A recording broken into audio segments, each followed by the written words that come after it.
Right, well, we're now very aware that everything we say is trespassing on lunch. So we're going to try and keep it very brief. And are these working? With that in mind, I'm not going to give any introduction except say that we're going to talk about sanctions that relate to Africa. Richard Blakeley is going to give an overview of what we mean by sanctions and roughly who is imposing sanctions on African countries for what, and just outlining the terrain. Margaret's then going to focus a bit on national cases in the UK, principally relating to private law, contractual disputes that have been affected by the imposition of sanctions. And I'm then going to abuse the position of chair by saying a few things about the case law of the European Court on African sanctions regimes, and just make a few comments on sanctions that relate to Africa insofar as they've been reviewed by the court. So, Richard. Okay, thanks, Maya.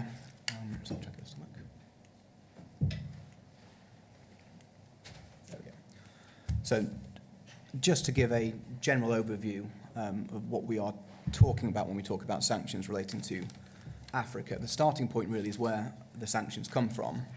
Regarding Africa, the origin of most of the sanctions we're talking about is at UN level, and they begin with a UN Security Council resolution that sets the parameters of the sanctions and the territories to which they are to apply. The day-to-day work of UN sanctions is passed over to the Sanctions Committee, which decides what entities and individuals are to be subject to targeted sanctions and deals with the receipt of observations and representations from those who are unfortunate enough to be the subject of sanctions. As regards the EU, sanctions originate with decisions and regulations promulgated by the European Union Council. And broadly speaking, there are two main types. The first are derivative sanctions, which are UN sanctions that are more or less automatically implemented at EU level. Although there is a legislative process and a council decision and regulation still needs to be passed and is passed, so far as we can tell, there is no independent process of scrutiny by the EU Council at the initial point at which UN sanctions are incorporated and implemented at EU level. As regards autonomous EU sanctions, what we're talking about there are instances where the EU has either acted in a sphere where the UN has not acted, or where it has gone further than the UN. So examples of the former are the sanctions relating to Egypt and Tunisia, where there are no UN sanctions at all, but the EU has been the first mover. An example of the latter, which is a non-African example, are the sanctions against Iran. Whilst there are UN-level sanctions, the EU's sanctions go far, far further and include wide-ranging trade embargoes concerning Iran, and have included the imposition of targeted measures on far more individuals and entities than has the UN. The EU measures require, as I've said, a council decision which is addressed to the member states and is binding on them directly, and an implementing regulation which is directly applicable in the national law of the member states and which binds everybody else. In order to pass sanctions measures, unanimity is required in the Council, albeit for these purposes an abstention by any member state does not preclude the requisite unanimity. But in practice, this gives each member state an effective veto over the imposition of sanctions, either in the broad sense as to what sanctions should be imposed in the first place, or in the very specific sense as to which particular individuals and entities are themselves to be the subject of restrictive measures at EU level. When discussing sanctions concerning Africa, we are mostly talking about targeted measures and targeted sanctions, which are imposed on entities and individuals who meet certain listing criteria. The targeted measures take the form principally of asset freezes over the assets of entities and individuals, and travel bans, which apply obviously only to individuals and prevent their transit through, for EU sanctions, the member states of the European Union. These are buttressed by arms embargoes and bans on material that might be used for internal repression. And in some instances, the UN sanctions target the exploitation of certain natural resources. So in the cases of sanctions concerning the Central African Republic, targeted sanctions can be imposed on those who have participated in the illicit exploitation of natural resources, including diamonds, wildlife, and other wildlife products. Another example relates to sanctions in respect of the DRC, where, for example, one of my clients, which is a gold trading entity, has been sanctioned on the basis that the UN considers involvement in DRC originating gold constitutes the provision of support to rebels within the DRC and therefore a violation of the UN arms embargo. But what we haven't seen in the case of sanctions concerning Africa are the sort of wide-ranging trade embargoes that the UN and EU have imposed over the Iranians and more recently Russia. So Iran has been hit by a broad embargo on trading in Iranian crude, gas and petroleum products. Its shipping lines have been targeted, as has its financial sector. And the more recent sanctions against Russia are designed at preventing Russian access to Western capital markets. We don't see those sort of economic sanctions imposed regarding Africa. The current measures, which are set out in the handout pack that you've got, rise primarily out of regions of conflict and instability, perceived human rights violations, and internal repression, including that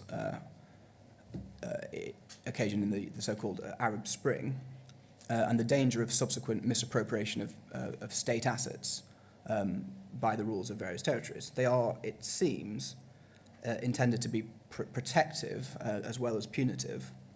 So armed embargoes are designed to prevent the flow of arms to conflict zones, and the asset freezes are designed to prevent those that have either stimulated conflict or sought to profit from it from retaining those gains, or at least making use of their funds overseas and in the territories of UN and EU states. The central aspect of targeted sanctions is the obligation to freeze funds of listed entities and individuals.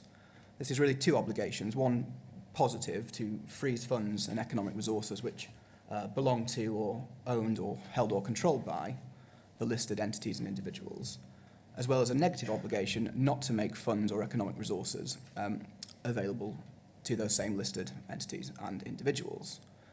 The definition of funds in the EU legislation is very broad. It's up on the slide. You can see it essentially includes money and anything remotely like it, but also includes shares and other negotiable instruments. The obligation to freeze is similarly broad and includes any dealing of any kind. So if you are the bank of a listed entity that's subject to the territorial ambit of the EU sanctions, you are obliged to freeze any accounts that you hold. If you're a trading partner, you equally are obliged not to make available any funds or economic resources, so future payment and new business.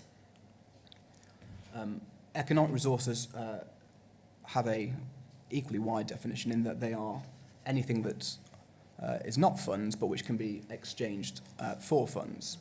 And the case of Afrasiabi is a good example. It's an Iranian case, but in that case a sintering furnace was held to constitute an economic resource, notwithstanding that it was in pieces, couldn't really do anything, and required substantial improvement and implementation before it could be used for anything at all.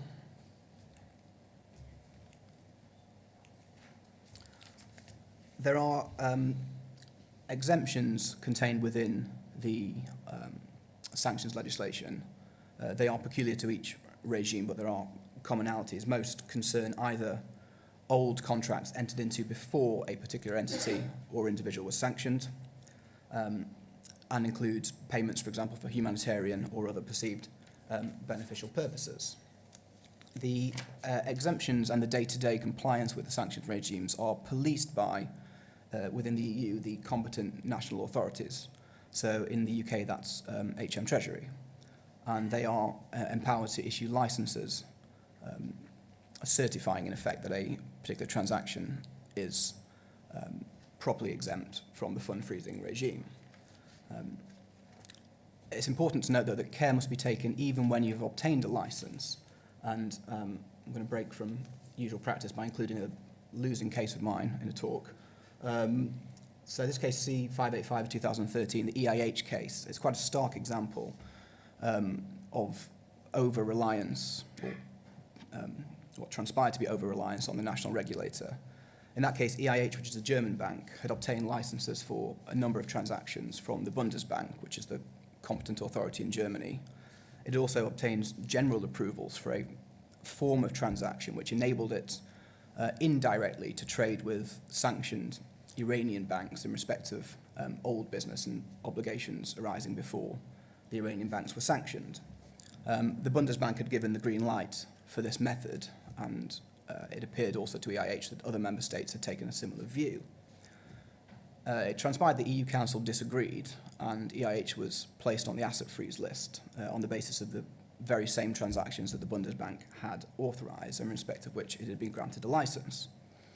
EIH sought annulment of the sanctions before the General Court and subsequently the Court of Justice in Luxembourg, arguing, amongst other things, that it had a legitimate expectation that licensed or approved transactions would not lead to it being put on the sanctions list, and as an EU bank, subject to a total freeze of all its assets and effectively shutting it down, putting it out of business. The General Court and the Court of Justice disagreed.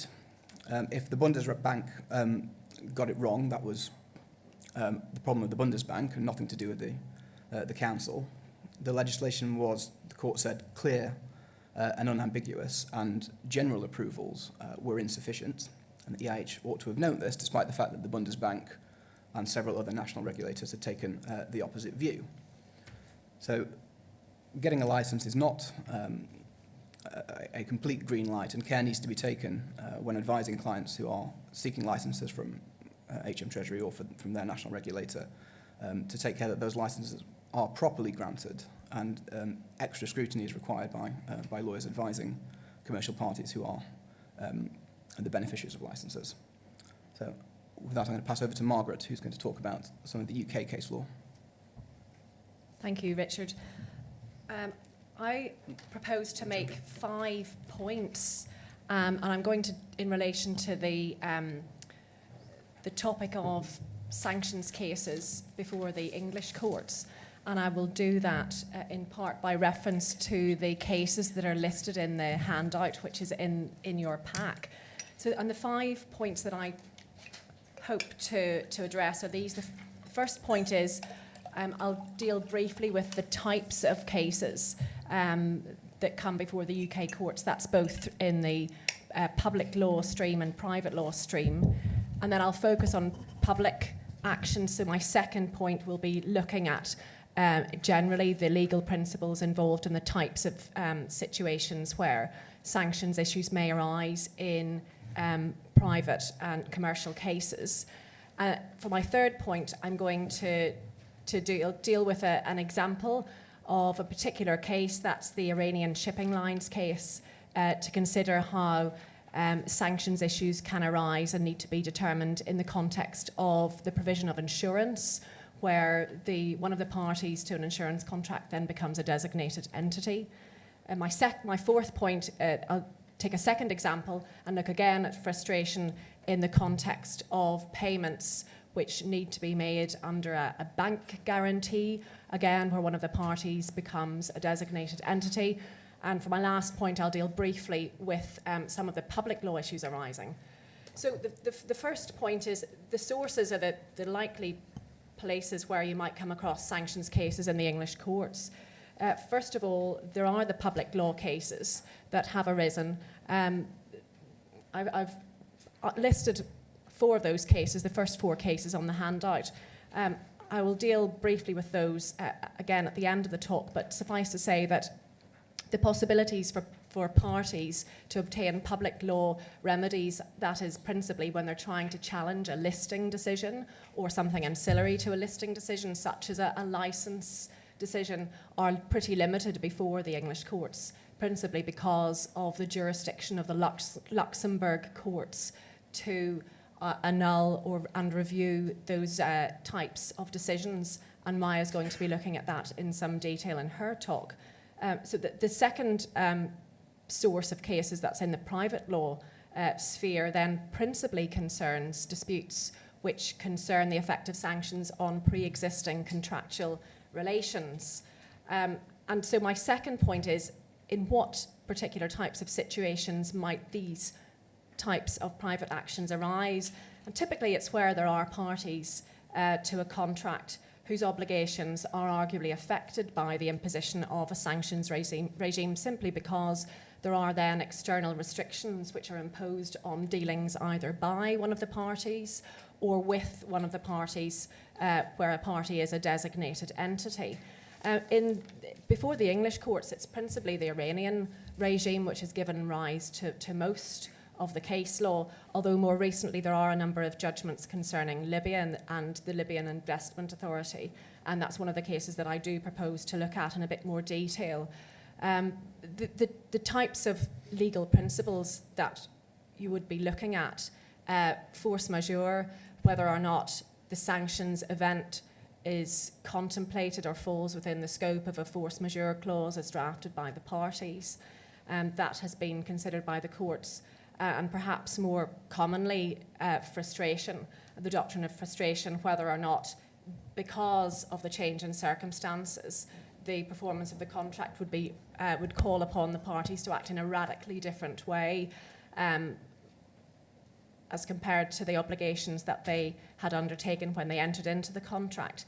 And there are the third point that I want to make today, or the third issue that I want to look at, is a particular situation of where the commercial court addressed in some detail the application of the doctrine of frustration to a situation involving sanctions, and that is in the case of the Islamic Republic of Iran shipping lines case, which is you'll find listed in the handout. And the facts of that case were where the insurer had refused to provide insurance to a party which was a designated entity. This is a case that Richard is very familiar with because he was involved in the case. The judgment bears close reading because there is some detailed consideration given by Mr. Justice Beatson to the application of the doctrine of frustration.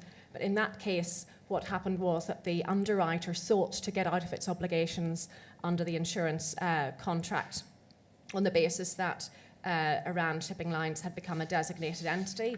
This was despite the fact that there had been a license which was issued, which was deemed to cover particular situations, and the underwriter sought to argue that nonetheless it still wasn't obliged to provide the cover under the terms of the contract. Now, the commercial court disagreed and held the underwriter to the terms. The court applied a multifactorial approach to the interpretation of whether or not such a contract would be frustrated or not. And after having looked in considerable detail at the terms of the various contractual documents, the judge did stand back and say, in any event, is it really fair for one of the parties in the circumstances to be allowed to wriggle out of its obligations? The second example I want to look at arose in the context of the Libyan regime, and that's in the case of Maud against the Libyan Investment Authority. Again, the reference is on the handout, and that's a recent judgment of Mrs. Justice Rose of just earlier this year. And in the facts of that case, Mr. Maud, who was the borrower, had sought to avoid a payment to the Libyan Investment Authority under the terms of a guarantee that he had entered into with it. The authority subsequently became a designated entity under the EU regulations and also under the UK regulations. and Mr. Maud sought to avoid payment to the authority on the grounds that if he was doing so and was transferring assets in some way within the very broad terms of the interpretation of that under the UK regulations and the directive, and essentially unfreezing the assets of the authority by doing that, that he would be acting in breach of the regulations. Mrs. Justice Rose found that, in fact, she agreed with Mr. Maud that that was the case, that as regards the issue of whether or not the EU and UK regulations would prohibit such payment under the guarantee as being as constituting an unfreezing of funds or making available of funds within the very broad scope of that definition. And you'll remember on the slide that Richard showed you, it really is a very wide ambit. And Mrs. Justice Rose agreed with Mr. Maud that that would be a breach by him if he was to make the payment to the authority under the guarantee. Interestingly, particularly in the context of the importance of licenses, and as Richard said, of the need to look to consider not only whether a license is available, but the scope of a license that would permit derogations from the prohibition against the making available of funds to designated entities. Mrs. Justice Rose found, in contrast to some earlier cases where the commercial court had considered that it was an important factor in determining whether a contract would be frustrated, to consider whether an entity had in fact sought to apply for a license and had not been able to attain one, thus demonstrating that indeed there was an impossibility of performance. But Mrs. Justice Rose found that on the facts of this particular case and looking at the reasons underpinning the sanctions against Libya, that in fact she couldn't find that there was a burden on Mr. Rose to seek a license in the circumstances to allow him to make the payment. And she considered that he wouldn't be in a position of knowing what the money might be used for if it was paid over to the Libyan Investment Authority. And for that reason, the case introduces a new development in relation, in my view, in relation to the need or the importance of parties to demonstrate that they have sought licenses or that they have been obliged to do so and unable to do so in order to demonstrate that there is an impossibility of performance of the contract. The final point that I want to make is in relation to the circumstances where sanctions issues arise in the public law sphere. And as I said, there is limited opportunity for litigants to seek relief from the English courts, principally because the decisions that lead to listings under the UK regulations are underpinned by EU regulations, and the proper place to challenge, and only place to challenge those decisions, is before the European Court of Justice. But nonetheless, there have been a couple of instances where some reliefs have at least been deemed to be arguable by the English courts. In the case of El Magabri against the Treasury, which is one of the earlier cases where a sanctions decision was sought to be challenged, while the High Court found that the designated parties that was under the Egyptian sanctions regime couldn't challenge the actual designation itself. They could seek judicial review of ancillary decisions such as a license, in particular license that had been issued in that instance, covering the basic needs of the designated parties. And in that case, the court gave a judgment as to what constitutes basic needs when you're looking at a party's lifestyle, where a license allows payments to be unfrozen payments to be made to allow the parties to meet those basic needs. Subsequently, in the case of Bradenkamp, which was a judicial review application under the Zimbabwean sanctions regime, the court held that there would be permission given to judicially review a decision regarding unlawful an unlawful listing proposal by the United Kingdom and a refusal to request a delisting. But it was in a very particular circumstance where the judge, Mr. Justice Ousley, determined that a finding by the court it couldn't be said with certainty that it would also require a finding of invalidity of the EU regulation. And so that case was distinguished on that basis. And then more recently, I suppose there's been a stamp of approval to a certain extent by the High Court in relation to the difficulty of parties obtaining relief in judicial review cases, and that's in the National Iranian Tanker Company and Golpavar against the Secretary of State, again an Iranian sanctions case, where interim relief was sought to try to prevent the Secretary of State from acting in a way to redesignate a formerly designated entity in relation to a decision which the UK was about to take within the context of the European Council decision-making process.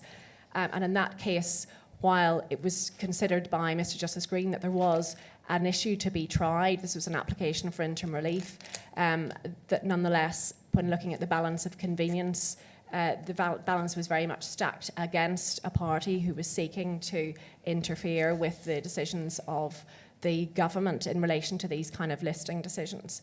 I mentioned that the lion's share of these cases are taken in Luxembourg, and Maya is going to now address some of the issues that have arisen before the European Courts of Justice in that respect.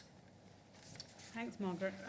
Just before we throw this discussion open for questions, and please do start thinking about questions because it will be much livelier if there's a real discussion. I just want to make a few overall comments about sanctions regimes relating to Africa. One of the questions as sanctions lawyers that we're often asked is, do sanctions work? And one of the striking things, we've included in your pack as a very broad summary of all the different regimes that relate to Africa, what they're trying to do, who they're aimed at, what their form takes, which is the first few pages of the sanctions section of the handout.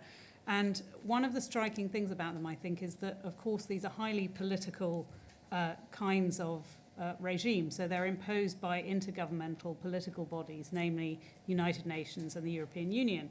And when you're asking yourselves the question, do they work, you have to ask, well, what are they trying to achieve? And you'll see, as Richard has outlined, the very broad phrases that have been used to try and illustrate or demonstrate what it is that, for example, the UN or the EU are trying to do. So, for example, in the case of Somali and Central African Republic sanctions, they're imposed on people who are said to undermine the peace, stability and security of those countries. And you'll then find a list of people under that heading. In the case of the Ivory Coast and Sudan, it's people who are a threat to peace and national reconciliation. In Eritrea, people providing support to armed opposition groups.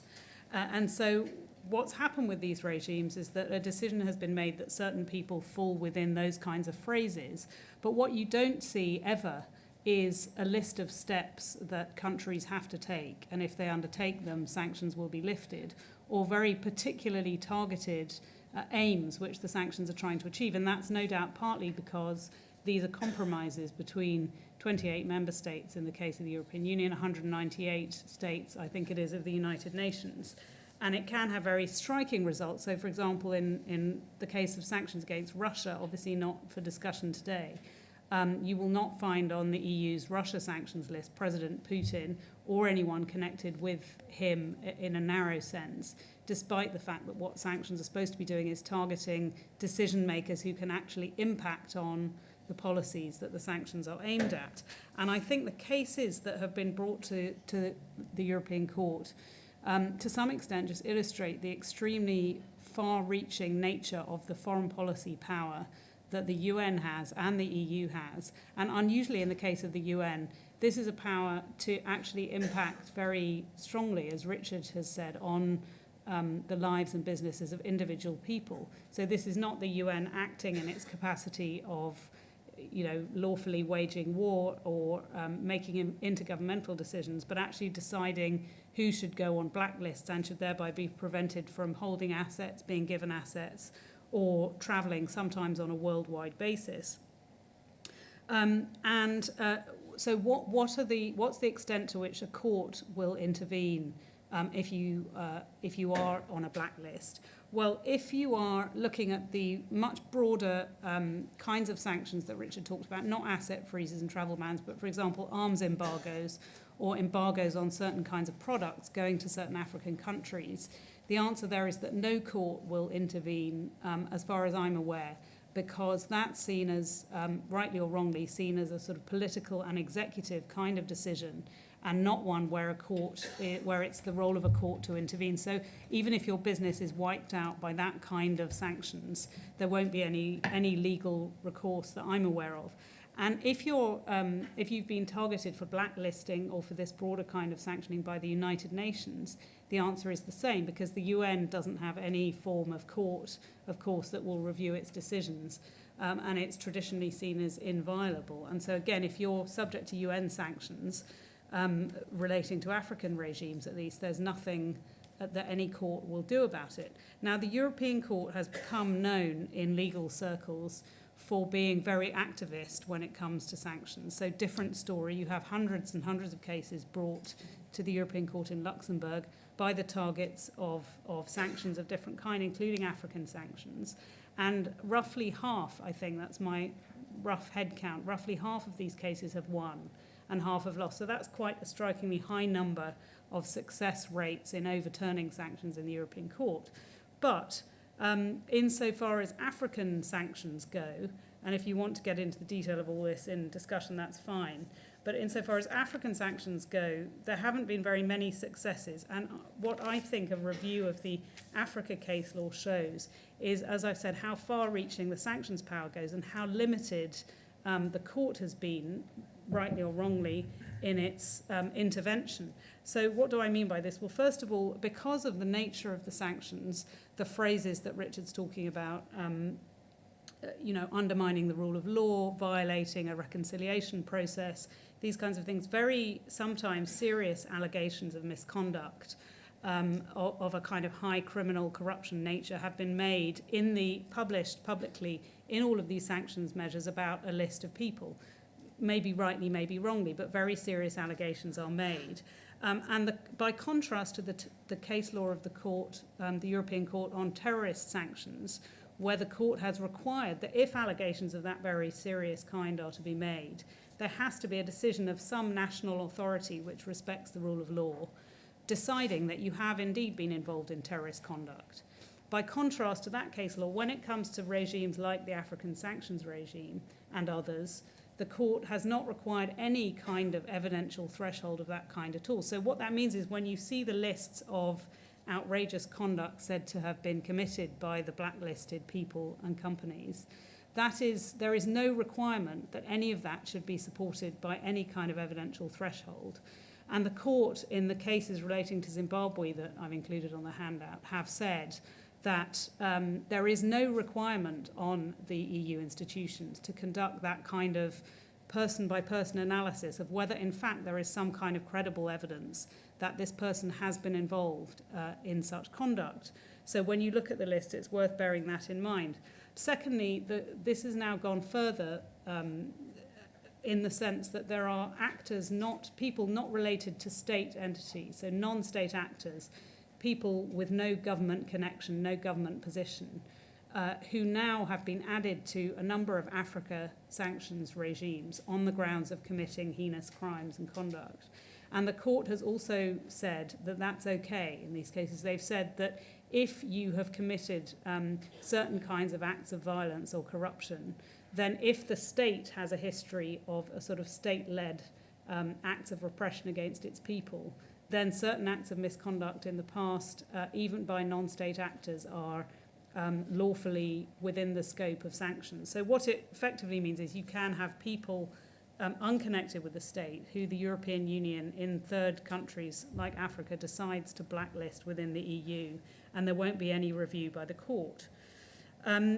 What about, and I would simply highlight that, and I am quite critical of the court in this regard, that there is, of course, the capacity for serious political use, not just by the European Union, where, of course, they are political sanctions tools, but by third countries in the imposition of sanctions. And it's possible to ask the European Union to impose sanctions on certain regimes or former regimes, and the EU has a good history of complying with these requests. This is particularly characterized by Arab Spring sanctions, so sanctions relating to Egypt, Tunisia, also Ukraine, where the EU has quite a strange kind of sanctioning use of its sanctions power, which are the regimes Richard talked about relating to the misappropriation of state funds.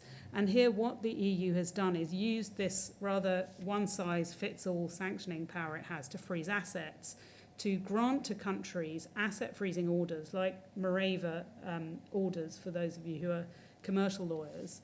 Worldwide or EU-wide, Marevas are, asset freezing orders are regularly permitted, enacted by the European Union at the request of certain countries. So just to give examples of this, and the court has now said that this is all legally within the sanctions power of the EU.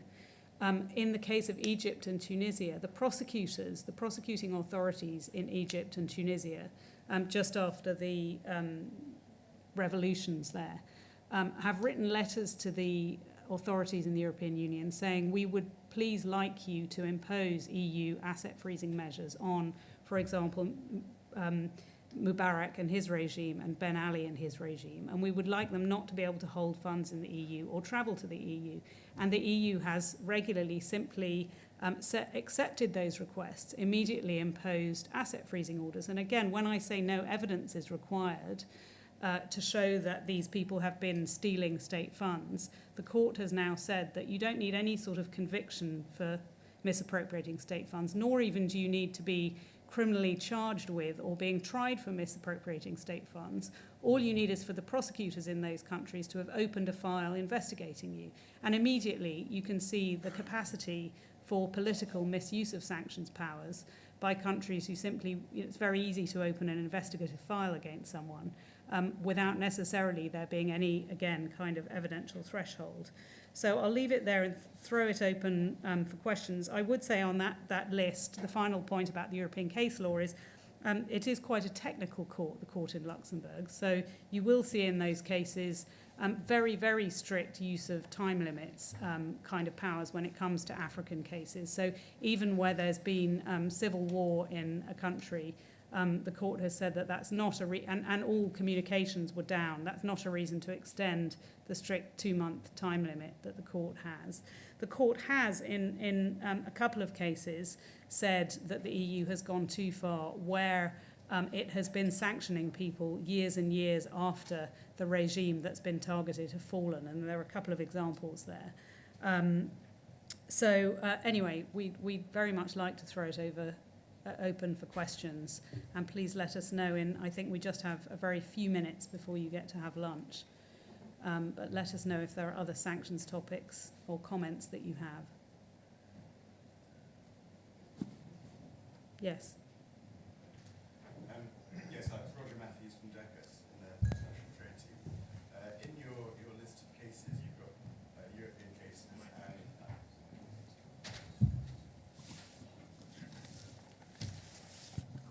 yes, thank you. You've got cases European level dealing with the validity of sanctions listings, and you've talked about some cases in the English court about frustration and those sort of doctrines and the private aspects. You don't have any enforcement cases. Now, if we were to look at a comparable list of how US sanctions play out, there would also no doubt be a section on OFAC enforcement penalties and like.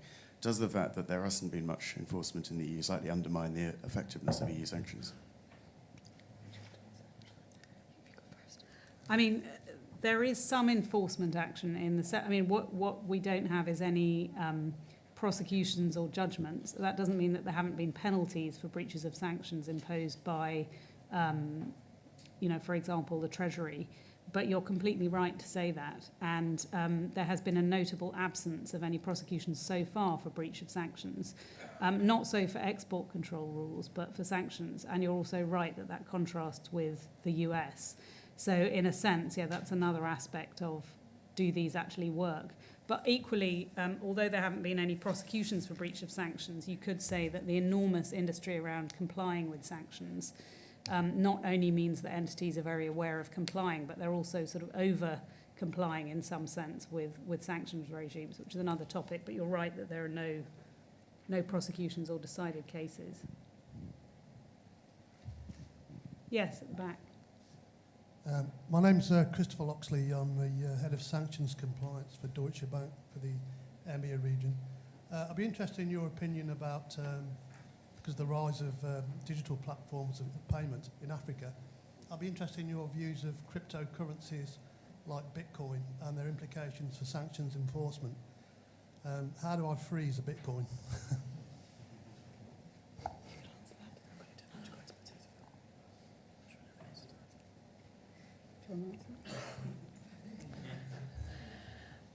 Well, I suppose my initial reaction would be to just look again at the very broad definition that you have for what falls within an asset and the freezing of assets.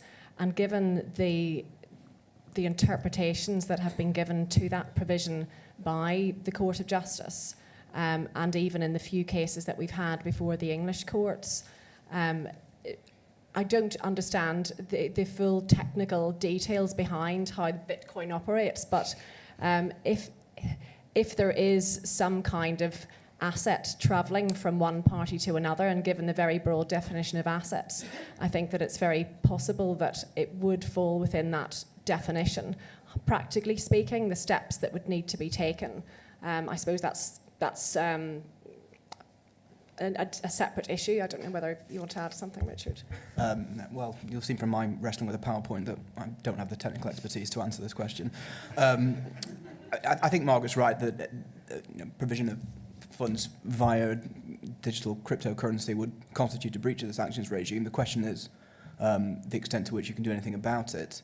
But that dovetails, I think mostly with the criminal side of things and prosecutions for breaches of sanctions regimes, and it's going to be interesting to see whether national regulators and enforcers can do anything about it. But I think from a strictly legal advisory level, it's certain that provision of funds via digital currency would constitute a breach of the regime. Okay, we'll just take a couple more quick questions and then lunch. Yes. Edward Luke II, barrister in Botswana. Are you saying that a government which has just been defeated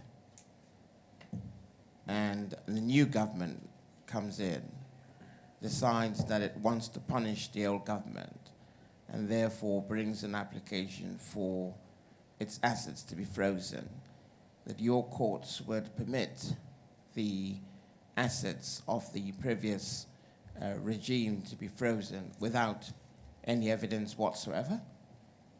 That is more or less what I'm saying, yes, but that's not how the court would say it, and nor is that how the EU authorities should say it, to be fair. I mean, that is a way of characterising what has happened. I mean, what in fact has happened, and this is documented in public documents, is that letters were sent from the prosecuting regimes of those countries.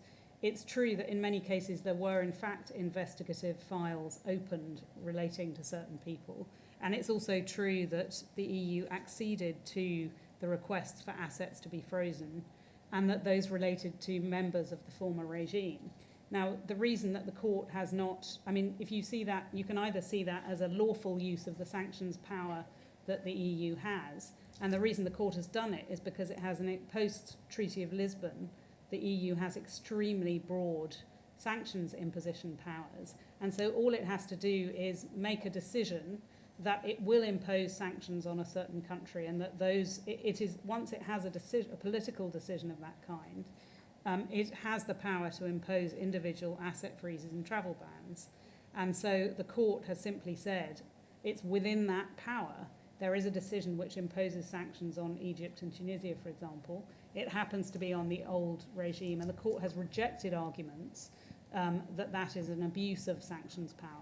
So, I mean, I would be tempted to put it the way you put it, but I don't know if, some people here I know act for national governments, including Margaret, act for member states, and they might have a very different view of that. But I mean, it is factually correct that that's how those lists were drawn up, and that the court has rejected arguments that they're unlawful. And we do actually I get regularly asked by people, does that mean that we can then lobby to get people we don't like added to sanctions lists? Yeah, just to add to that, the way this has come about is that there's a distinction in the court's case law between decisions to impose, broadly speaking, sanctions and to set the criteria as to who should be subject to sanctions, which is subject to next to no judicial review and a great deal of judicial deference. And then there's the implementation and the application of the criteria to individuals, which is subject to far greater scrutiny. So the way the council has sought to immunise itself or insulate itself from judicial review is by framing ever broader criteria, which the application of which is very hard to question. So the way, what Maya's talking about is the council has set as a criteria for listing, not a more concrete criteria such as actually responsible for the misappropriation of state assets, but rather it's sufficient at the legislative level that you are under investigation. The legislation says if you're under investigation for misappropriation of assets, you are in effect deemed to have done it. Actually, the legislation does say responsible for, but the court has interpreted that as meaning being under investigation is sufficient. So, but the legal criterion is responsibility. In theory, the EU has to show responsibility for misappropriation, but the court has said it's okay that it can do that not by having a criminal conviction, but by showing that you're under investigation. Yeah, and that's been written into the more recent sanctions concerning Ukraine, for example, as a specific legislative carve-out, and that insulates the council from the more intensive judicial review that it would otherwise be under. Well, that is a discussion which I have to bring to an end just when it's beginning to get particularly fascinating. But my dictatorship is now drawing to a close. The tanks have been on the lawn for a while, and my head of chambers whispered in my ear just before this session began that in fact lunch was to be allowed to continue for rather longer than I was going to allow you. So we'll come back at 2:05 perhaps for lunch, after lunch. But in the meantime, please give a very warm thank you to this wonderful panel. Thank you all.